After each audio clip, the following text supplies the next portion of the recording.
warahmatullahi wabarakatuh. Selamat pagi dan salam sejahtera bagi kita semua, adik-adik mahasiswa sekalian. Pada hari ini kita akan melanjutkan perkuliahan ilmu kesehatan kulit dan kelamin kita pada pertemuan yang kedua. Ya, pada pertemuan yang sebelumnya saya sudah mengajarkan ya mengenai anatomi dan fisiologi kulit ya. Supaya kalian tidak lupa, saya buka dulu sekilas RPS-nya. Apakah sudah kelihatan? Sudah tampak belum RPS-nya?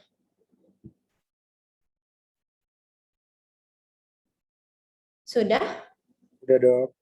Sudah ya? Oke. Sudah, Pada pertemuan yang pertama kemarin, sesuai dengan RPS, kita belajar anatomi dan fisiologi daripada kulit. Di mana sebelum belajar patologi, memang kita harus belajar anatomi dan fisiologi dari kulit. Ya. Untuk pertemuan yang kedua kali ini, kita akan belajar mengenai ruam kulit. Ya. Ruam kulit, di mana si ruam kulit ini merupakan salah satu unsur yang terpenting di dalam ilmu kesehatan kulit dan kelamin. Istilahnya kalau misalnya kalian mau belajar baca, kalian harus tahu dulu tuh huruf-hurufnya apa. Jadi belajar baca kata harus tahu hurufnya dulu. Jadi istilahnya ruam kulit ini adalah huruf-huruf yang akan menyusun katanya ya. Jadi ruam kulitnya itu merupakan kata ya. Oke. Sebelumnya kita akan masuk ke kuliahnya ya. Apakah sudah terlihat slide-nya? Belum, Dok. Saya sudah share. Ini berarti sertifikat. Sudah terlihat belum? Belum, Dokter. Tahun 2000.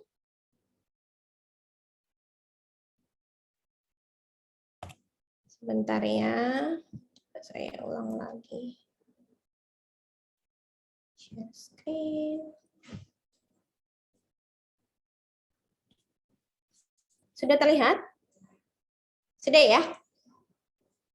Sudah. Oke, sudah terlihat. Oke, kita mulai ya. Jadi oleh karena sebelumnya kita belajar mengenai anatomi dan fisiologi, maka hari ini kita akan membahas mengenai ruam kulit. Seperti yang saya bilang tadi, bahwa ruam kulit ini merupakan salah satu unsur terpenting dalam ilmu kesehatan kulit dan kelamin. Saya harapkan setelah adik-adik belajar mengenai ruam kulit, adik-adik dapat dengan mudah nanti mengidentifikasi berbagai jenis ruam kulit yang nantinya akan membantu adik-adik dalam mendiagnosis penyakit-penyakit kulit. Oke, untuk mempersingkat waktu, kita akan memulai perkuliahan ini. Namun sebelumnya saya ingin ingatkan bahwa adik-adik harus mengisi kuis ya yang ada sebelum dan nanti ada sesudah perkuliahan ini ya untuk ada penilaiannya ya. Ruam kulit, sebenarnya ruam itu apa ya? Sering kita dengar kata ruam ataupun lesi. Sebenarnya ruam kulit itu apa? Ruam kulit itu merupakan perubahan warna dan atau perubahan struktur daripada kulit yang disebabkan oleh karena adanya gangguan pada kulit. Gangguan pada kulit misalnya apa? Misalnya ada proses peradangan, proses infeksi, proses trauma, proses keganasan ya. Jadi ruam kulit itu timbul oleh karena adanya gangguan pada kulit ya. Ruam kulit secara garis besar dapat kita bagi menjadi ruam primer dan ruam sekunder ya. Kalau misalnya apa sih pengertian daripada ruam primer? Ruam primer itu adalah ruam yang memang timbul oleh karena perjalanan penyakit kulit itu sendiri.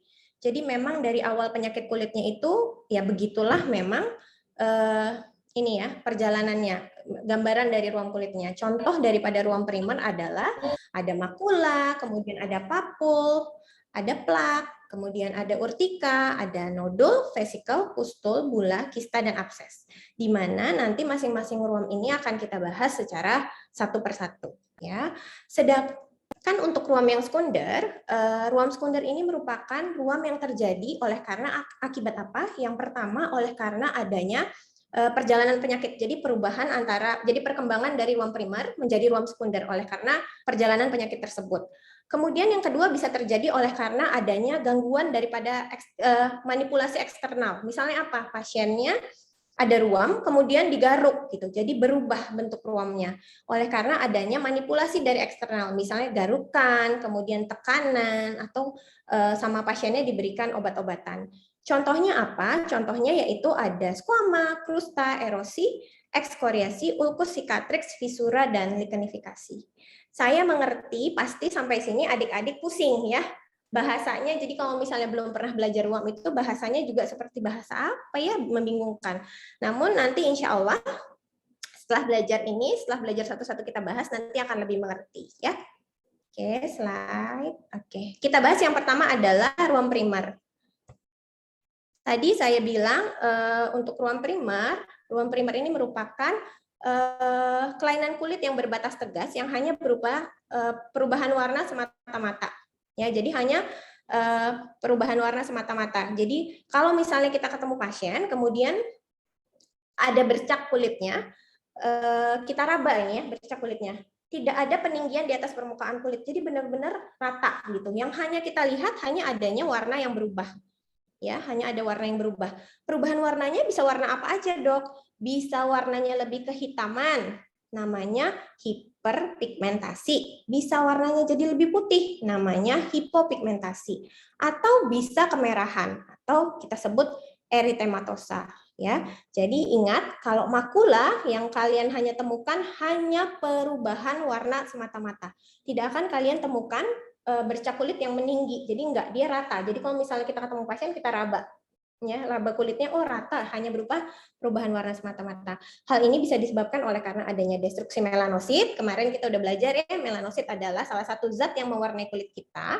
Kemudian oleh karena adanya dilatasi dari pembuluh darah di dermis, ingat di dermis banyak pembuluh darah. Kemudian yang ketiga terjadi oleh karena adanya inflamasi dinding pembuluh darah, dengan adanya ekstravasasi atau keluarnya atau bocornya eritrosit keluar dari pembuluh darah. Oke, ingat ya. Kemudian selanjutnya adalah papul ya. Papul ini merupakan suatu penonjolan di atas permukaan kulit yang sirkumskripta. Sirkumskripta itu artinya berbatas tegas, pinggirnya jelas. Diameternya kalau misalnya kita ukur pakai penggaris itu lebih kecil dari 0,5 cm dan berisikan zat padat. Ya, jadi kalau papul ini seperti yang digambar ya, lihat ini papul. Kalau di zoom seperti ini ya besarnya. Permukaannya bisa berbeda-beda. Bisa dome shape, jadi berbentuk seperti kubah. Bisa flat, ada ya papul yang atasnya ini bentuknya tidak melingkar begini, tapi malah flat. Kemudian ada juga yang permukaannya terlihat seperti halus ataupun kasar. Kemudian ada papul yang mengalami umbilikasi. Umbilikasi ini maksudnya seperti ada tekanan ya, penekanan di bagian tengahnya. Di mana permukaan masing-masing permukaan papul ini menentukan, jadi ada ciri-ciri dan merupakan tanda khas dari penyakit tertentu. Nanti akan kita pelajari satu persatu. Nah, sampai sini saya mau tanya, apakah adik-adik tahu nggak sih contoh penyakit yang ruamnya papul, kira-kira yang sering sekali kita jumpai di masyarakat? Apakah ada yang tahu ruam papul yang sering kita jumpai di masyarakat? Saya tahu, Dok. Ya. Apa, Dek?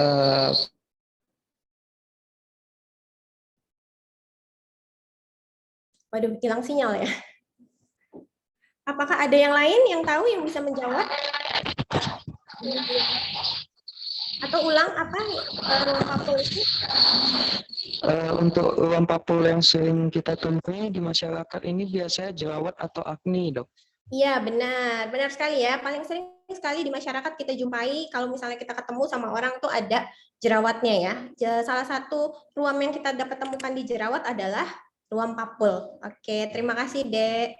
Oke, kita lanjut ya. Kemudian ruam yang selanjutnya adalah ruam nodul. Nodul ini sama bentuknya kayak papul, cuman dia lebih gendut ya, lebih besar. Jadi dia benjolan padat dengan diameter yang lebih dari 0,5 cm. Kalau misalnya kalian raba, nodul itu keras ya biasanya. Nodul bisa terletak di epidermal, epidermal dermal, epidermal, dermal subdermal ya. Jadi letaknya bermacam-macam, di mana letaknya ini akan menentukan dari jenis penyakitnya juga ya. Bisa juga nanti kita temukan di daerah subkutan. Oke. Jadi nodul sama dengan papul, cuman ukurannya lebih dari setengah sentimeter. Kemudian, nah di atas nodul ada yang lebih besar lagi, namanya nodus. Nodus sama juga penonjolan di atas permukaan kulit, hanya diameternya itu lebih besar dari 1 cm, tapi kurang dari setengah cm. Jadi di antara 1 sampai 5 cm itu kita sebutnya nodus, ya kan? Kemudian yang lebih besar lagi dari nodus kita sebutnya tumor, ya. Tumor ini merupakan istilah umum yang digunakan untuk menggambarkan suatu massa, baik yang bersifat benigna, jadi jinak, maupun yang maligna ataupun ganas. Kalau misalnya bahasa lain dari tumor ialah nodul yang diameternya lebih besar dari 5 cm. Jadi mulai dari papul, nodul, nodus, sama tumor. Ini seperti apa ya? Seperti kakak beradik. Paling kecil si papul, nodul lebih besar, kemudian nodus baru tumor ya. Jadi buat apa ya diukur-ukur kayak gini ya, biar kita tahu gitu ya, biar kita bisa diagnosis banding penyakit kulit gitu. Kalau misalnya kira-kira besarnya sudah lebih dari 5 cm, kemudian ada di wajah, tidak kita diagnosis banding lagi dengan akne ataupun jerawat, tidak kita temukan jerawat yang besarnya lebih dari 5 cm ya. Jadi itu untuk mendiagnosis banding. Oke. Nah, setelah tadi yang isinya benda padat, sekarang kita bahas yang isinya cairan. Ini masih di ruang primer ya, Dek ya. Jadi vesikel. Vesikel ini merupakan gelembung yang berisi cairan. Cairannya biasanya serum. Kemudian vesikel ini memiliki atap. Jadi ada atapnya, berukuran kurang dari setengah sentimeter dan memiliki dasar. Jadi vesikel kalau misalnya kita buka ke daerah dalamnya, jadi kayak seperti kita kerok gitu, dia kita buka potong atasnya itu dia memiliki dasar. Jadi vesikel ini sebenarnya nama lain dari seperti ukurannya kayak papul tapi isinya air ya. Kemudian selanjutnya ini ya gambaran yang ini ya. Vesikel, vesikel, vesikel. Oke. Selanjutnya kakaannya vesikel namanya bula ya. Vesikel juga dia, cuman ukurannya lebih besar dari setengah sentimeter. Seperti yang kita lihat di gambar kanan bawah ya, ini bula ya, besar, udah lebih dari setengah sentimeter. Jadi teman kakaannya vesikel adalah bula. Oke. Ruang primer yang plak. Nah, kalau plak ini dia merupakan ruam yang meninggi dari permukaan kulit dan rata dengan diameter lebih dari setengah sentimeter. Tadi yang meninggi dari permukaan kulit kan ada papul ya, tapi kalau papul itu batasnya tegas, permukaannya tidak rata. Kalau plak dia meninggi dari permukaan kulit rata ya. Jadi misalnya kalian raba plak lebih tinggi dari permukaan kulit, tapi dia seperti melebar gitu ya, merata atasnya, diameternya lebih dari setengah sentimeter. Ya. Oke, selanjutnya adalah ruang pustul. Pustul itu apa? Pustul itu ya sama kayak vesikel, ukurannya lebih dari kurang dari setengah sentimeter. Namun isinya bukan cairan serum, melainkan isinya adalah nanah ya. Jadi isi dari kalau misalnya udah ngelihat ada benjolan dengan ada nanahnya, ukurannya kurang dari setengah sentimeter, namanya pustul. Oke. Ruang primer selanjutnya adalah kista. Kista ini merupakan ruangan berdinding yang isinya itu adalah cairan atau materi semisolid, biasanya sel atau produk-produk sel. Tapi yang perlu diingat dari kista adalah dia bukan terjadi akibat proses peradangan, ya. Jadi kista kulit ini ya, dia terbentuk dari kelenjar, bisa yang melebar ataupun tertutup, ya. Misalnya sebaceosis. Jadi kelenjar sebaceous yang kemarin kita pelajari adalah kelenjar minyak. Jadi kelenjar minyak itu bisa tersumbat membentuk kista. Jadi namanya kista sebaceous. Kemudian yang kedua adalah saluran kelenjar. Kemudian bisa terbentuk dari pembuluh darah dan bisa terbentuk dari lapisan epidermis. Ingat bahwa kista bukan berasal atau terbentuk akibat peradangan. Nanti kita bedakan dengan yang satu lagi. Nah, ini dia abses ya. Abses bentuknya mirip ya sama kista, ada benjolan di kulit juga. Tapi kalau misalnya kita lihat, abses itu merupakan kumpulan dari pus ataupun nanah yang terdapat di dalam jaringan, bisa di jaringan dermis ataupun di jaringan subkutis. Biasanya terbentuk oleh karena akibat proses peradangan ataupun proses infeksi. Ini juga kalian akan sering lihat di masyarakat. Ada yang bisa jawab kira-kira contoh ruam abses ini apa ya? Kalau misalnya sering kita lihat di masyarakat, kira-kira apa contoh dari ruam abses? Ada yang bisa jawab, adik-adik? Dok, bisul ya dok? Ya, siapa? Bisul, Dok. Bisul, ya benar ya Dik ya. Jadi contoh dari ruam akses sering sekali kita jumpai di masyarakat itu adalah bisul ya. Yang sering ini ya dipecahin sendiri ya sama pasien, biasanya suka mecahin bisul sendiri. Nah, ruam akses contohnya adalah bisul. Bedakan tadi dengan kista ya. Kista itu tidak ada tanda-tanda peradangan. Kalau dipegang bisul nih kita lihat warnanya merah bisul. Kemudian kita pegang ya, kita palpasi daerah lesinya itu hangat terasa ya. Kemudian sakit biasanya kalau bisul. Kalau kista tidak sakit sama sekali, kemudian tidak terlalu merah, biasanya pun warnanya warna kulit, sama tidak ada tanda-tanda kalau dipegang itu tidak panas ya. Oke. Ini ya bedanya kista sama abses tadi. Oke, kemudian tadi saya udah bilang bahwa ada lagi ruam yang namanya eritema. Eritema itu hanya berupa kemerahan pada kulit yang disebabkan oleh karena adanya pelebaran pembuluh darah kapiler. Biasanya eritema ini sifatnya reversible. Jadi eritema ini bisa menyertai berbagai ruam yang lain. Misalnya apa? Papul-papul eritematosa, jadi menunjukkan papul-papul yang berwarna merah. Atau makula eritematosa, jadi makula yang berwarna merah. Atau apa lagi?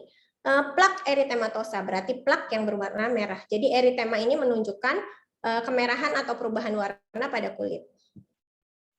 Selanjutnya, perubahan warna yang selanjutnya adalah purpura. Purpura ini merupakan ruam yang berwarna ungu kemerahan akibat adanya ekstravasasi lagi oleh sel darah merah ke kulit atau ke membran mukosa.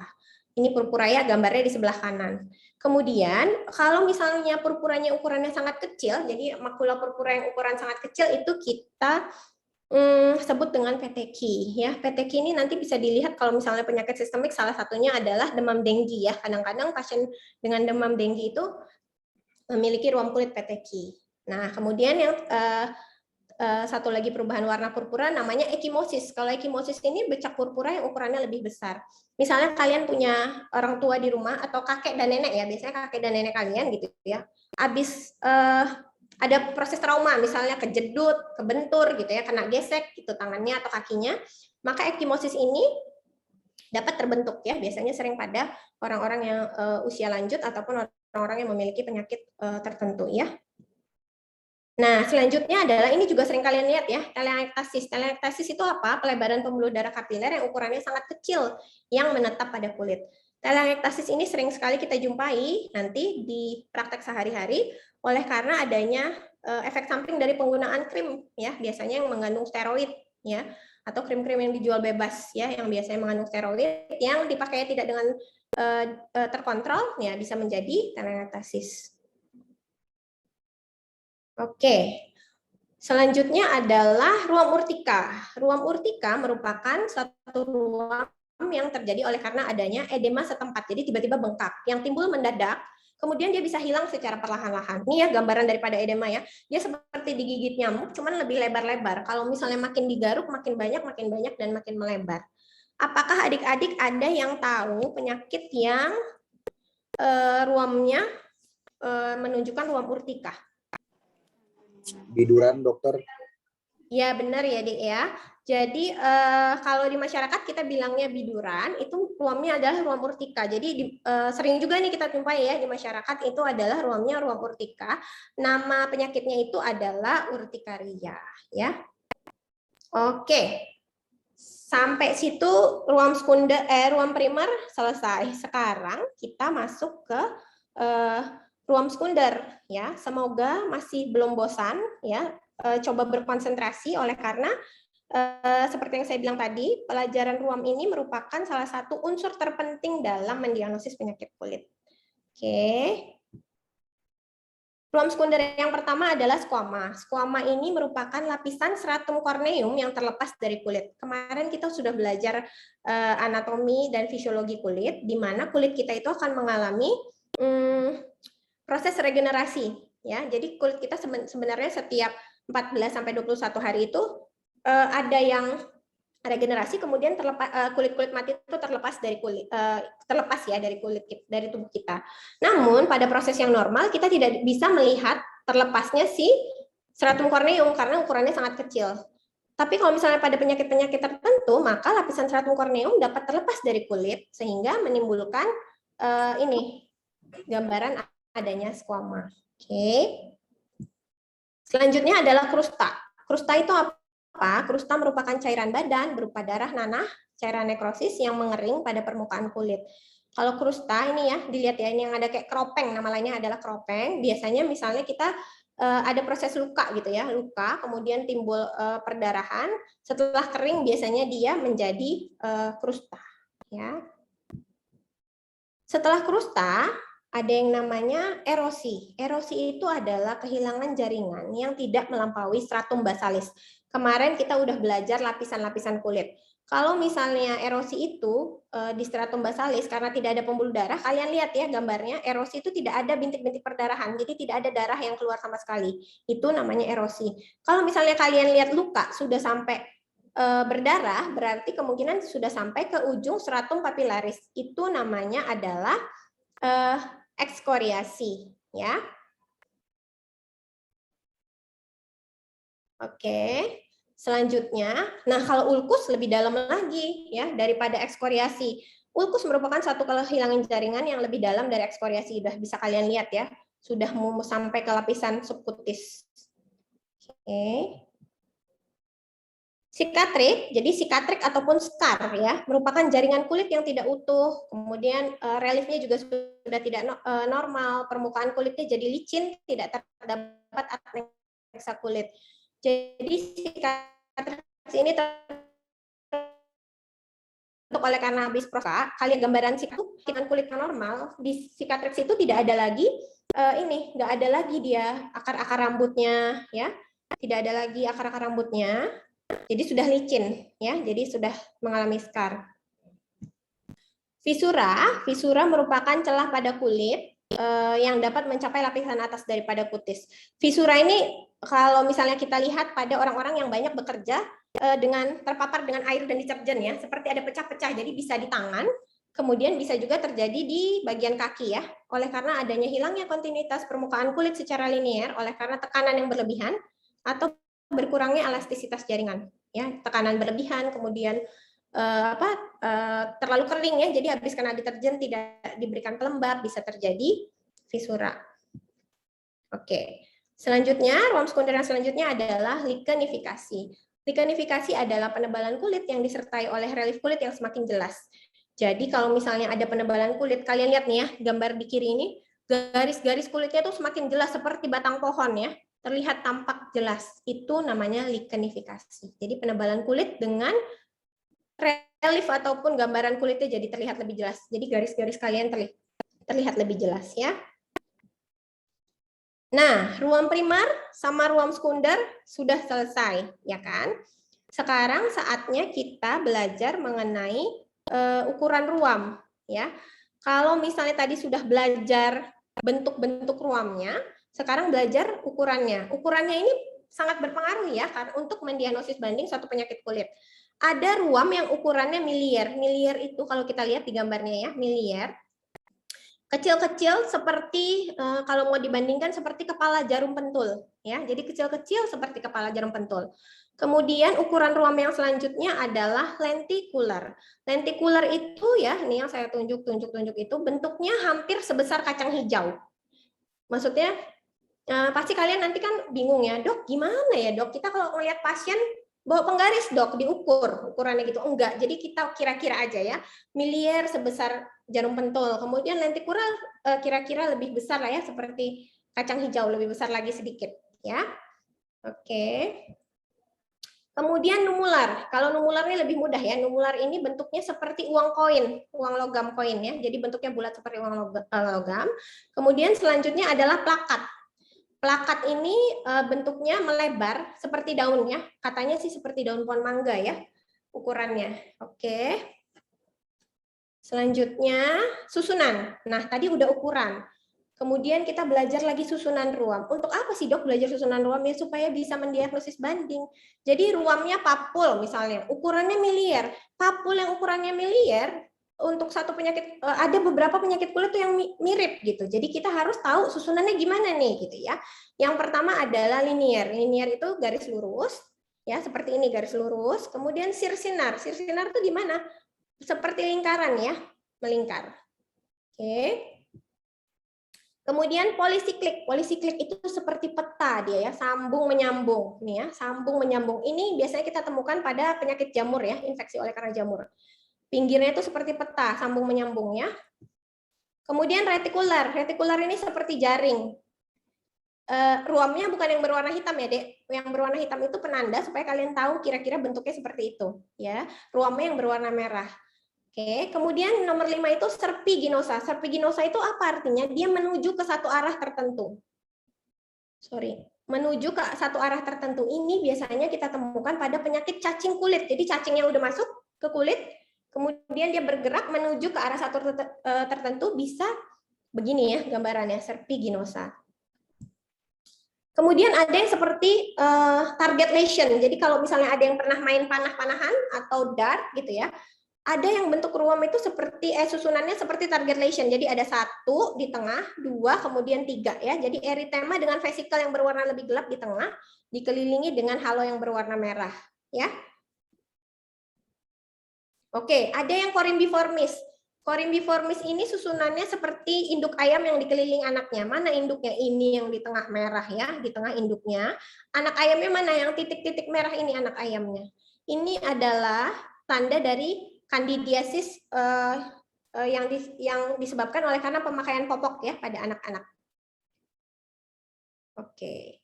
Selanjutnya kita akan belajar mengenai penyebaran dan lokalisasi ruam. Penyebarannya dan lokalisasinya gimana? Yang pertama tadi saya bilang circumscripta adalah berbatas tegas. Lihat ya, yang di sebelah kiri ini gambar vitiligo, pasien vitiligo seperti Michael Jackson ya. Vitiligo dia pinggirnya ini tegas, beda batasnya itu sangat tegas antara kulit yang sakit dengan kulit yang sehat ya. Kemudian yang kedua adalah gambaran dari pityriasis alba pada anak-anak ya, penyakit pityriasis alba, dia diffus ya, dia tidak berbatas tegas. Jadi pinggirnya nggak jelas gitu yang mana, hanya ada kelihatan perubahan warna berwarna putih, tapi pinggirnya tidak jelas. Oke. Oke, selanjutnya ada yang regional, generalisata, universal, herpetiformis, diskret, nanti kalian baca ya. Kemudian ada penyebaran ruam lainnya ya, nanti bisa dibaca. Oke, sampai sini dulu kuliahnya. Terima kasih semuanya. Kalau misalnya ada pertanyaan, boleh ditanyakan. Apakah ada pertanyaan? Ya. Izin bertanya, Dok. Ya, Apakah ruam primer dan sekunder dapat ditemukan secara bersamaan pada satu penyakit kulit, Dok? Oh, bagus sekali ya pertanyaannya ya. Jadi ruam primer dan ruam sekunder itu bisa kita temukan pada satu penyakit yang sama. Oleh karena apa? Misalnya gini contohnya. Ada seseorang memiliki terkena varicella ataupun cacar air, ya kan? Cacar air itu misalnya ruamnya tadinya ada papul-papul, ada vesikel. Kemudian ruamnya itu tergaruk sama dia. Biasanya anak-anak yang lebih sering merasa varicellanya gatal, tergaruk sama dia, timbullah ekskoriasi. Jadi bisa terjadi ruam primer dan ruam sekunder yang bersamaan. Ya, jadi bisa ya. Nanti ada beberapa contoh penyakit lainnya. Nanti akan kita bahas pada pertemuan selanjutnya. Oke, ada lagi? Terima kasih, Dok. Oke, sama-sama. Oke, kalau tidak ada lagi, saya ingin mengingatkan bahwa topik kuliah kalian yang berikutnya sesuai dengan RPS nanti adalah teknik pemeriksaan kulit, tapi tidak dengan saya, nanti dengan Dr. Widya. Dibaca dulu ya, Dek ya, bahan kuliahnya, supaya kalian nanti lebih mengerti. Kemudian jangan lupa, saya ingatkan lagi kerjakan kuisnya, karena itu memiliki nilai ya, untuk penilaian. Oke, saya akhiri ya. Assalamualaikum warahmatullahi wabarakatuh. Selamat pagi dan terima kasih semuanya. Terima kasih, Dok. Waalaikumsalam. Terima kasih, Dok. Dok.